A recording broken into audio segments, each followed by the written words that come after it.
So hello cinephiles. तो आज हम दोबारा से एक्सप्लेन करने वाले हैं राणा नायडू की वेब सीरीज़ को। तो आज हम इसे सीज़न 2 के एपिसोड नंबर 4 को एक्सप्लेन करने वाले हैं। अभी तक आपने एपिसोड 1, 2, 3 नहीं देखे सीज़न 2 को, वो भी चेकआउट कर लेना और सीज़न 1 को भी चेकआउट कर लेना। So let's begin the video. यह एपिसोड की शुरुआत में हमें राणा का सीन दिखाया जाता है जो कि आलिया से मिलने आया होता है, जहाँ पे आलिया ने जो है एक नई प्रॉब्लम के बारे में बताया होता है राणा को। बेसिकली यहाँ पे एक प्लेयर होता है, वो कॉन्ट्रैक्ट साइन नहीं कर रहा होता है, जिसकी वजह से बहुत ही ज़्यादा दिक्कत हो रही होती है। जहाँ पे राणा कहता है कि मैं संभालता हूँ, जहाँ पे राणा उससे बात करता है लेकिन फिर भी वो नहीं मान रहा होता है। तब यहाँ पे राणा उसके मुंह पे टेप बन के, उसके हाथापाव बन के जो है उसके ऊपर बॉल से अटैक कर रहा होता है, जहाँ पे फाइनली वो प्लेयर कॉन्ट्रैक्ट साइन करने के लिए तैयार हो जाता है। फिर यहाँ पे हमें नागा और तेज का सीन दिखाया जाता है, जहाँ पे नागा ने प्लान किया होता है कि वो जो है टाका डालने वाला है चिराग के लॉकर में, क्योंकि चिराग के लॉकर के जो पिन्स है उसने देख लिए होते हैं और यहाँ पे लास्ट एक पिन नहीं देखा होता है। यहाँ पे नागा और तेज को पैसों की बहुत ज़्यादा ज़रूरत होती है।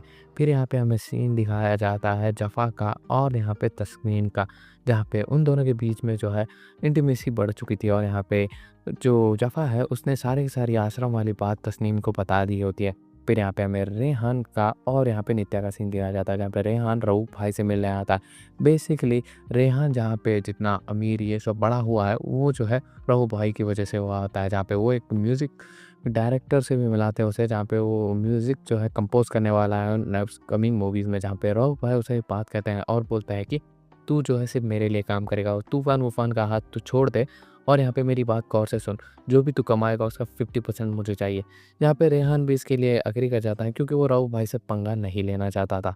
फिर यहाँ पे हमें नैना और राणा का सीन दिखाया जाता है, जहाँ पे राणा ने उसे सब कुछ बता दिया होता है टीएसएल के बारे में और 5% कट के बारे में, जिससे नैना भी खुश हो जाती है। फिर यहाँ पे हमें जो है सीन दिखाया जाता है रेहान का, जहाँ पे वो तूफान से मिलना होता है, जहाँ पे तूफान उसे कहता है कि मैंने तुझे बाप के जैसा पाला और तू मुझे छोड़ के जा रहा है, कोई बात नहीं, लेकिन मैं जो है एक म्यूज़िक बनाया हूँ उसके लिए तुझे गाना गाना होगा। और यहाँ पे वो गा भी देता है। फिर यहाँ पे वो जो है तूफान भाई से कहता है कि मैं रऊफ भाई के लिए काम नहीं करना चाहता, मैं आपके साथ रहना चाहता हूँ। जहाँ पे ये बात सुन के तूफान कहता है कि ठीक है चलो बात करते हैं।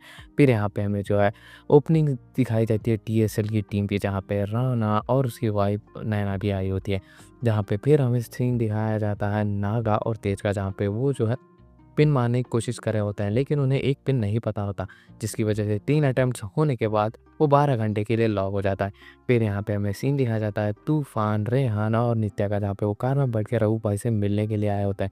जहाँ पे जो तूफान होता है वो रऊफ भाई से मिलता है और यहाँ पे उसको सारी बात बताता है और कहता है कि वो जो रेहान है वो मेरे साथ रहना चाहता है। फिर यहाँ पे हमें जो है पार्टी का सीन दिखाया जाता है, जहाँ पे ओबराय राणा और नैना से मिलता है। जहाँ पे ओबराय को जब पता चलता है कि राणा जो है आलिया के साथ टीम बना लिया है और उसमें उसका हक एक पॉइंट भी है, यानी 5% हक भी है। फिर यह बात सुन के वो पूछता है कि तुमने ये सब करने के लिए क्या किया? तुम क्या मेरी बेटी के साथ सोए या फिर कुछ और भी ज़्यादा बुरा किया?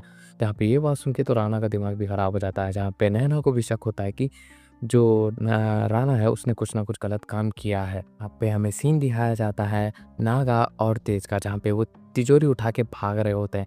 तब यहाँ पे रास्ते में उन्हें एक गार्ड पकड़ लेता है, जहाँ पे हड़बड़ी में जो है जो नागा होता है उसने उसे गोली मार दी होती है और यहाँ पे वो गोली मार के जो है भाग जाता है और यहाँ पे पुलिस आ जाती है जो कि तेज को पकड़ लेती है, जिसकी वजह से वो तो बहुत बड़ी मुसीबत में फंस चुका है। फिर यहाँ पे हमें सीन दिखाया जाता है नैना का और यहाँ पे वो पार्टी से डायरेक्ट जो है नवीन के पास आ जाती है, जहाँ पे इन दोनों के बीच में अब इंटीमेसी सी बढ़ चुकी है। फिर यहाँ पे हमें सीन दिखाया जाता है तूफान, रेहान और नित्या का, जहाँ पे वो कार में बैठ के जा रहे होते हैं लेकिन तभी वहाँ पे रऊफ भाई आ जाते हैं, जहाँ पे तूफान और रेहान के तो वो चकले लगा देते हैं और यहाँ पे नित्या जो है पीछे की सीट पे छुपी हुई थी और यहाँ पे उसने ज़री भी आवाज़ नहीं की थी, तो रऊफ भाई को उसके बारे में पता नहीं चलता और यहाँ पे रऊफ भाई वहाँ से चले जाते हैं और इसी के साथ ये वाला एपिसोड यहीं पे एंड होता है।